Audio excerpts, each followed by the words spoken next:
The Stoic Greeks had the maxim known to themselves. How do we in this digital age come to know ourselves in terms of our personalities, and more importantly, our potential? In this video, you will learn 8 transformative Stoic techniques to really know yourself. I'll also share a powerful bonus tip with you in this video, so watch the video completely. Embrace this opportunity to delve into the intricacies of your own mind and its limitless capabilities. If you are on a journey towards personal growth and deep self-discovery, stick with us until the end. Let our journey to a more self-aware you begin. Technique number 1. Watch yourself like you're watching a stranger. Have you ever wondered how differently we might act if we stepped outside ourselves and observed our actions and reactions as if we were someone else? This idea lies at the heart of a powerful Stoic technique, observing oneself with the detached curiosity of a stranger. We're often tangled in our web of emotions and biases, leading to a clouded view of who we are. Let's break it down. Imagine you're watching a movie where you are the main character. How would you critique the actions and choices of this character? This shift in perspective allows you to see yourself more objectively, helping you identify habits and reactions that might not align with who you want to be. This isn't about self-criticism, but about gaining clarity. When you watch a stranger, you don't have the emotional baggage that comes with self-observation. You see their actions, good or bad, for what they are. This is what we're aiming for, a clear, unbiased view of ourselves. The Stoics teach us to observe without judgment, like a scientist watching an experiment. When you feel anger rising, step back. Ask yourself, why am I angry? Watch your emotions as if they aren't yours. This practice brings a surprising clarity. Instead of being swept away by emotions, you start understanding their roots. It's not about suppressing feelings, but understanding them from a distance. This perspective is crucial in a world where emotions can be as fleeting as social media trends, yet as impactful as real-life decisions. This shift in perspective isn't easy, but it's powerful. Remember this Stoic wisdom by Seneca. We suffer more often in imagination than in reality. By observing yourself objectively, you reduce unnecessary suffering caused by misconceptions and overreactions, leading to a more peaceful and authentic life. Technique number 2. Accept yourself completely. The good, bad, and ugly. You know how. When you look in the mirror, you sometimes focus only on the flaws. It's easy to do that with our personalities too, fixating on our mistakes or the parts of us we don't like. This constant self-criticism creates an inner narrative that's far from kind. But here's the thing. True growth starts with accepting every part of yourself. The good, the bad, and yes, even the ugly. It's about acknowledging your whole self without denial or overemphasis on the negatives. Stoicism isn't about just seeing the bright side, it's about seeing the real side. It teaches us to embrace our entire being. When you accept yourself, flaws and all, you're not giving up on improvement. You're starting from a place of honesty, and with honesty comes the power to change. As Marcus Aurelius wisely said, accept the things to which fate binds you, and love the people with whom fate brings you together, but do so with all your heart. This acceptance is the foundation of real transformation. Try this. Write down your strengths and weaknesses. Don't shy away from the truths you're uncomfortable with. Now look at this list, not as a judgment, but as a map. Your strengths are your tools. Your weaknesses are areas for growth. Instead of beating yourself up over the ugly parts, ask yourself, how can I grow here? Self-acceptance doesn't mean stagnation, it means empowering yourself to evolve from a place of understanding and compassion. Remember, every part of you has a role in your journey. By embracing every aspect of who you are, you set the stage for genuine self-improvement. It's not about becoming someone else, it's about being the best version of you. Technique number 3. Challenge yourself continually. But start small. Just as we talked about embracing every aspect of ourselves, there's another step that's just as important. Challenging yourself. Yes, accepting yourself is vital, but growth? That happens when you step out of your comfort zone. It's like a muscle that needs both rest and exercise. You've acknowledged who you are now, it's time to see what you're capable of becoming. Stoicism teaches us the value of continuous self-improvement. But here's the key. Start small. Big leaps can be overwhelming and often lead to setbacks. It's like trying to climb a mountain in one giant step. Instead, take it one small hike at a time. Epictetus said, "No great thing is created suddenly." Apply this wisdom by setting small, achievable goals, being more patient. Try holding back a quick reply in your next conversation. Aspiring to be more fit, starting with a short daily walk, not a marathon. Here's something you can do today.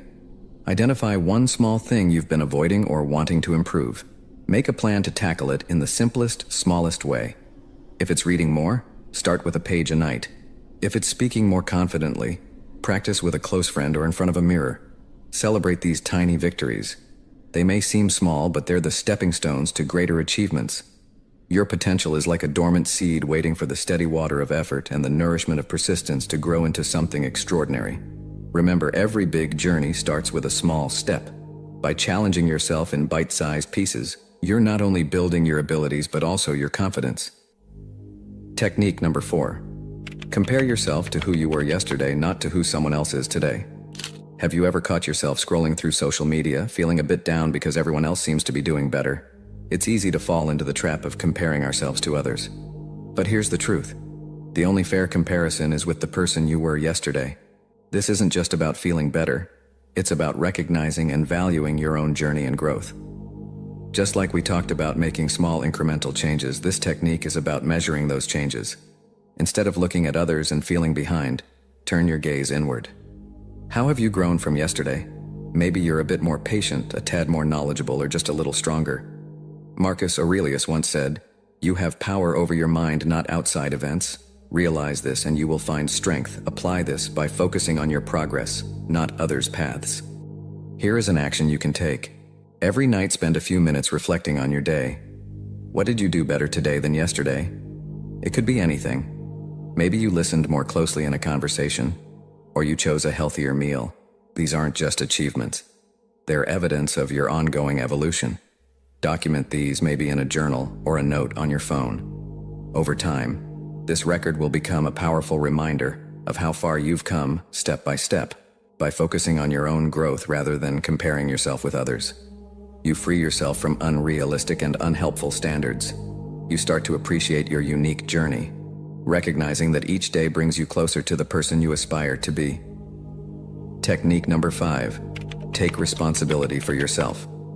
There's a powerful shift that happens when you start taking full responsibility for your actions, your thoughts, and your life. It's like grabbing the steering wheel of a car that's been aimlessly drifting.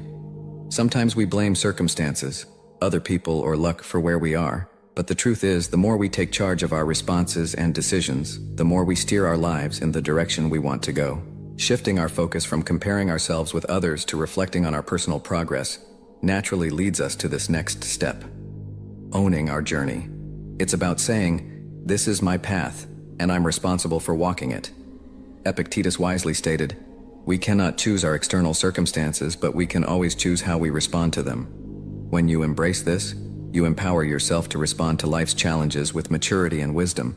Start by identifying areas in your life where you've been placing blame elsewhere. It might be in your relationships or your personal goals. Now ask yourself, how can I take more responsibility in these areas? This isn't about being harsh on yourself. It's about recognizing your power to change things. For instance, if a project at work isn't going well, instead of blaming the team, consider what you can do differently to improve the situation. This approach not only leads to personal growth, but also earns respect and trust from those around you. The sense of control and self-respect that you gain by taking responsibility for your life is profound and transformative. You start to see challenges as opportunities to learn and grow. The next technique builds on this, taking us deeper into the art of living a stoic life of self-discovery. Technique number 6. Choose your influence wisely. Every day, whether we realize it or not, we're influenced by the people, media, and environment around us. It's like the air we breathe, sometimes refreshing and other times polluted. These influences can shape our thoughts, actions, and ultimately our lives. The problem arises when negative or toxic influences start steering us away from who we truly are or want to be. Recognizing and choosing these influences wisely is crucial for our growth and well-being. As we embrace taking responsibility for our lives, as discussed earlier, part of this empowerment is choosing who and what we allow to influence us. Seneca once said, "To associate with people who are likely to improve you, surrounding yourself with positive, supportive, and inspiring people can propel you forward." Similarly, choosing media that uplifts and educates rather than degrades and distracts is vital in your journey of self-improvement. Start by evaluating your current circle of influence. Are there people who consistently drain your energy or lower your aspirations? It might be time to reassess these relationships. In the same vein, consider the media you consume. Does it enrich your mind or clutter it? Actively seek out individuals and resources that align with your values and goals, whether it's books, podcasts, or conversations. Ensure they contribute positively to your growth. Remember, it's not about cutting people off, but about intentionally cultivating an environment that supports your journey. Technique number 7. Say yes to only what matters. Our time, energy, and attention are among the most valuable things we have. Yet how often do we find ourselves saying yes to things that don't truly matter? Overcommitting or getting caught up in trivial matters can lead us away from our true goals and passions. The art of saying yes only to what aligns with our values and aspirations is a powerful skill to develop. Reflecting on our last discussion about choosing influences wisely, this principle extends to our decisions and commitments. It's about aligning our actions with our values. As Marcus Aurelius reminds us, it is not death that a man should fear, but he should fear never beginning to live. Living truly means making choices that resonate with who we are and what we want to achieve, not just filling our time with busyness. Start by assessing how you currently spend your time. Look at your daily activities and ask yourself, does this add value to my life? Does it align with my goals? If the answer is no, it's time to reconsider that commitment. This doesn't mean you should never help others or engage in leisure. It's about balance and intentionality. For example, before taking on a new project or attending an event, weigh its importance against your personal and professional goals. Will it bring you closer to where you want to be? If not, it might be better to politely decline and focus on what truly matters. Saying yes only to what's truly important helps you live a more focused, fulfilling life. It's about choosing quality over quantity in every aspect of your existence. In the next technique, we'll delve into another Stoic technique that will help you maintain this focus and live in accordance with your true self. Stay tuned. Technique number 8. Make others better. One of the most rewarding experiences in life is contributing to the betterment of others. Often, we get so focused on our personal development that we overlook the profound impact we can have on those around us. The true measure of our growth isn't just in how we improve ourselves, but also in how we uplift others. It's about creating a positive ripple effect that extends beyond our individual lives. As we've explored focusing on what truly matters, part of that includes the relationships we nurture and the influence we have on people. Seneca beautifully stated, "Wherever there is a human being, there is an opportunity for kindness." This is about extending the wisdom and strength we've gained to others. It's not just about self-improvement, it's about community improvement. Start by being a positive presence in the lives of those around you. It could be as simple as offering a listening ear, sharing insights from your own experiences, or encouraging someone who's facing challenges. You could volunteer your time, mentor someone, or just make it a point to spread kindness and understanding. Remember, it's not about grand gestures. Even small acts of support can have a significant impact. By helping others, we not only make their lives better, but we also reinforce our own growth and find a deeper sense of fulfillment. In this journey of self-discovery and Stoic practice, remember that your growth is a beacon that can light the way for others. If you're still with us, then I'll share a bonus tip with you. Bonus tip: start a daily journaling habit. This is a bonus tip for those who've journeyed with us this far. Did you know that Marcus Aurelius, one of the most revered Stoic philosophers, essentially wrote a journal? His famous work Meditations was never meant for publication. It was his personal reflections, his way of practicing Stoicism every day. This highlights the power of journaling as a tool for self-discovery and personal growth. Each step we've explored, from observing ourselves objectively to making others better, can be deepened through journaling. It's a space where you can converse with yourself, ask questions, and reflect on your daily experiences. You don't need fancy notebooks or eloquent words. Just start with your thoughts and feelings, raw and unfiltered. As you write, you'll find clarity and insights that were previously hidden in the hustle of daily life. Remember what Seneca said, "True happiness is to enjoy the present without anxious dependence upon the future." Journaling brings you into that present, allowing you to appreciate your journey, learn from it, and plan your future with intention. Which of the Stoic techniques appeals to you the most? Drop your thoughts in the comments. Today's discussion is a small part of our larger journey of learning. If personal development and self-discovery excite you, signify in the comments by writing "I'm in search of wisdom." And subscribe to Maxi Trophy for more valuable videos.